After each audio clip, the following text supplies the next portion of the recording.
Oi, gente, meu nome é Ana Caroline, mas podem me chamar de Carol e eu sou estudante de medicina aqui da UFPB.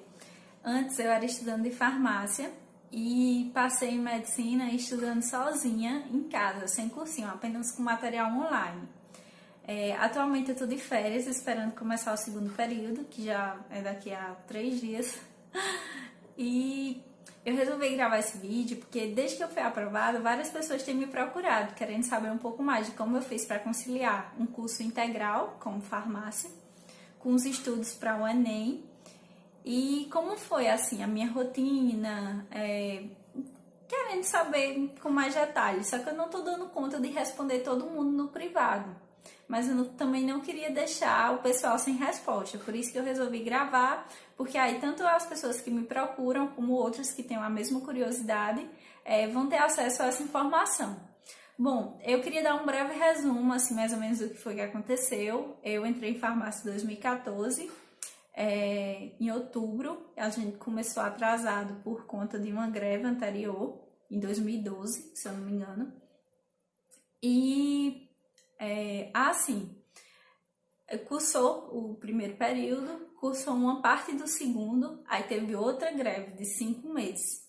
E nesse tempo eu pude refletir um pouco mais, porque eu era uma pessoa muito indecisa, eu era uma pessoa deprimida, eu não me achava nem digna de uma aprovação em medicina, para você ter noção de como para vocês terem noção de como a minha autoestima era baixa. E assim, nesse tempo eu resolvi estudar, e para não dizer que eu não tinha tentado, mesmo sem ter certeza, assim, se eu queria realmente medicina, porque eu não sabia se eu era capaz de cursar, de fazer o curso e, enfim, de ser médica, eu não me achava capaz nem disso.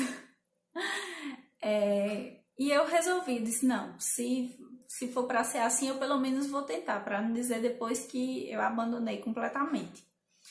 E, assim, eu estudei muito em 2015 e 2016. Assim, estudava muito, muito, muito, muito, de domingo a domingo, de feriados. E no meio da aula eu estudava, toda aula que assim, eu achava que a aula não estava produtiva da universidade, eu começava a resolver simulado, fazer redação. Várias e várias vezes eu almoçava e corria para a biblioteca estudar. E isso acabou não sendo uma boa estratégia, porque eu não tinha nenhum tempo de descanso, nada. Era de domingo a domingo, de mês a mês, enfim, até nas férias assim de dezembro, antes de sair o resultado do Enem, eu já achava que eu deveria continuar estudando. E chegou um ponto que eu esqueci em que ano eu tava, gente. Pra vocês terem, meu Deus do céu, eu olho assim, me apelidaram até de Carol Crazy, porque tinha outra Carol na sala, aí eu era a doida. E em 2017, meus sisos começaram a nascer. E eu já tava, não sei, eu tava cansada de Enem, tava fazendo terapia para cuidar da depressão e dos sintomas que eu tinha de ansiedade, porque eram muito fortes, eu vomitava em locais públicos, eu passava mal, assim, do estômago principalmente, eu tinha muito enjoo, eu pesava 42 quilos, minha gente, hoje eu tenho 15 quilos a mais do que isso, para vocês, assim, verem como era prejudicial isso para mim. E em 2017 os sisos começaram a me dar muita dor de cabeça, porque eram os 4 incomodando. E eu só faltei ficar louca. Eu consegui a cirurgia pelo SUS só em maio e junho. Tirei 3 de uma vez e um de outra, que era o mais complicado. Inclusive foi o pior pós-operatório. E eu tive que amadurecer assim na marra. Se eu já estava me autoconhecendo, se eu já estava aprendendo a lidar melhor com a ansiedade, com o estresse, com dor de cabeça diária, dormindo e acordando com a cabeça doendo, eu tive que aprender de alguma forma, porque a minha vida não podia parar por causa dos sisos, né? Se bem que eu queria. E foi isso. Eu olhei assim e disse, não, já tô na metade do curso de farmácia, eu tô gostando. Me identifico com a profissão farmacêutica, apesar de não ser a minha primeira escolha. E era algo assim muito visível. Meus colegas falavam, inclusive, que Quando a gente ia para o USF, quando ia para o hospital, eu era outra pessoa, eu ficava muito feliz, eu adorava participar das consultas, escutar os pacientes, era uma coisa assim que me deixava muito animada. Então as pessoas diziam, seu lugar não é aqui, você realmente tem que ir para o que você quer. E, gente, eu fui para a festa do meio, me diverti, entrei em projetos de extensão, maratonei série. Aí quando faltava um mês para o Enem, eu pensei, meu Deus, bicho, eu não acredito que eu vou fazer essa prova sem pegar num papel. Tá errado isso. Aí resolvi, né, pegar minhas anotações anteriores, dos anos anteriores, estudar, assim, estudar bem por alto mesmo, só para dizer que eu não fui fazer a prova sem ter olhado nada. Só revisava mesmo, assim, folheando, lendo, refazer algumas questões, mas nada muito comprometido, sabe? A única coisa que eu me comprometi mesmo foi com a redação. Pedi a ajuda de uma amiga minha, que ela é muito boa em redação, porque a redação é a minha pedra no sapato. Eu tirei 400 na minha primeira redação do Enem, foi uma nota, assim, baixíssima.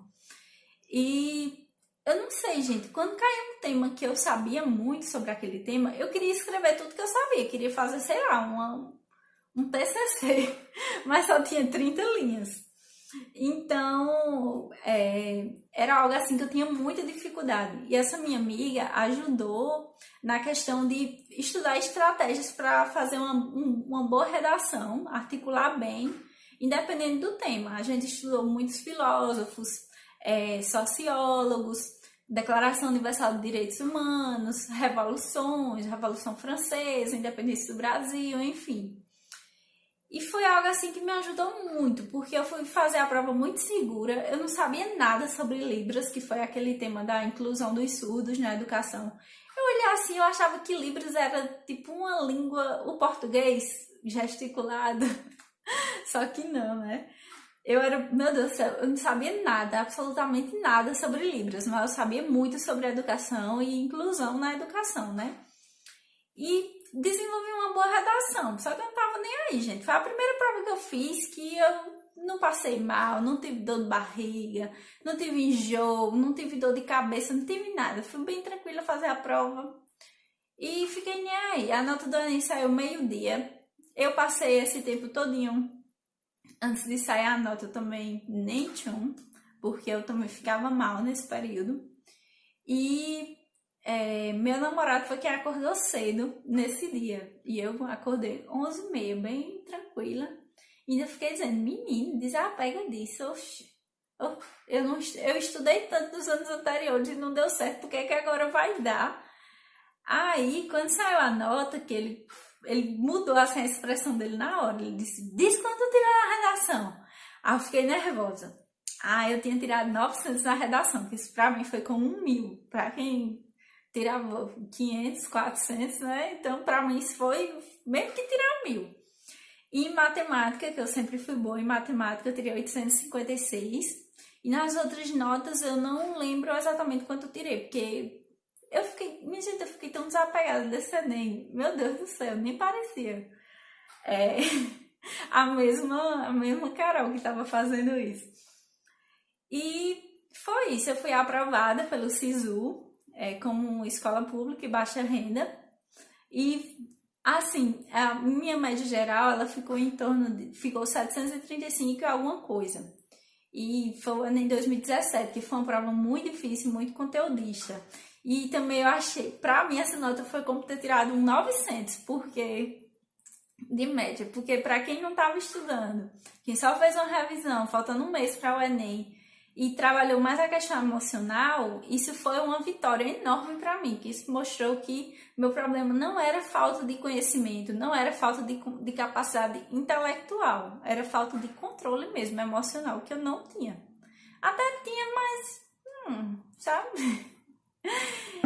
Enfim, aí depois que eu fiz o cadastramento, eu continuei cursando farmácia, porque aqui na UFPB você pode simplesmente fazer o cadastramento, apresentar os documentos, mas só assume a vaga faltando mais ou menos uma semana para o início das aulas, que é quando as disciplinas são matriculadas e o vínculo fica ativo no SIGA.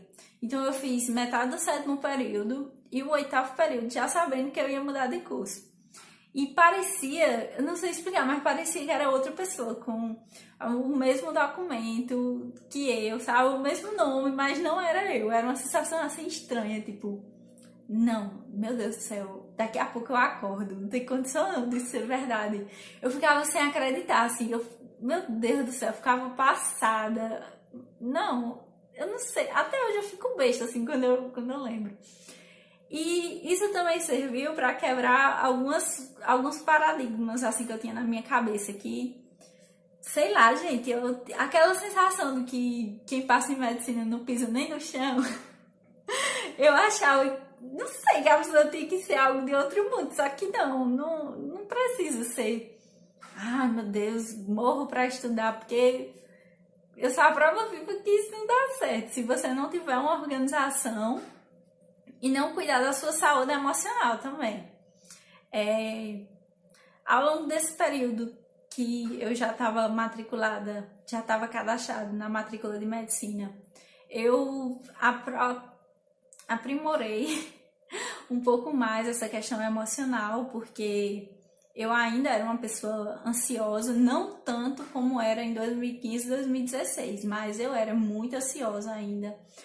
Tanto que hoje eu consigo falar que eu tive depressão, que eu tratei e tudo mais, sem derramar uma lágrima, que isso era um assunto muito delicado para mim. Isso é algo que eu também quero abordar no canal. A questão da saúde emocional, quando você não tem apoio de pessoas próximas, quando você se sente sozinho, quando você se sente deprimido. E várias pessoas não entendem que depressão é uma doença, não é frescura, não é falta do que fazer, não é falta de surra, não é falta de Deus, não tem nada a ver com isso. E é isso, gente. Eu queria, assim, que vocês postassem suas dúvidas, se tiverem alguma curiosidade a mais. Os próximos vídeos que estão por vir são justamente para abordar a rotina da universidade, como foi essa rotina de preparação dos estudos para o Enem, algumas dicas de resolução de prova, que eu fiz tanto Enem que a pessoa acaba pegando a manha.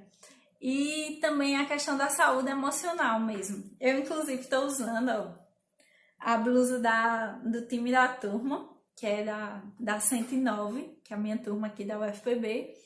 E eu tô me dando muito bem também com a turma. Gostei muito da turma que eu caí. A gente tem uma convivência assim bem agradável.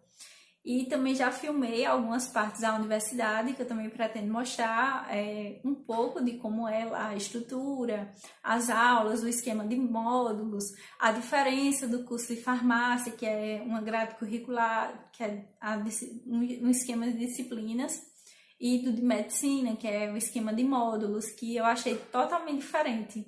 Fiquei, meu Deus do céu, não sei nem explicar.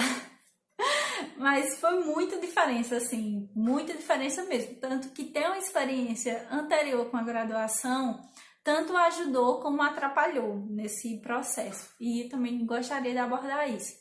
E, claro, algumas dicas de estudo e organização na universidade para quem não tem tempo nem dinheiro. Que é o meu caso até hoje. E é isso, gente. Obrigada.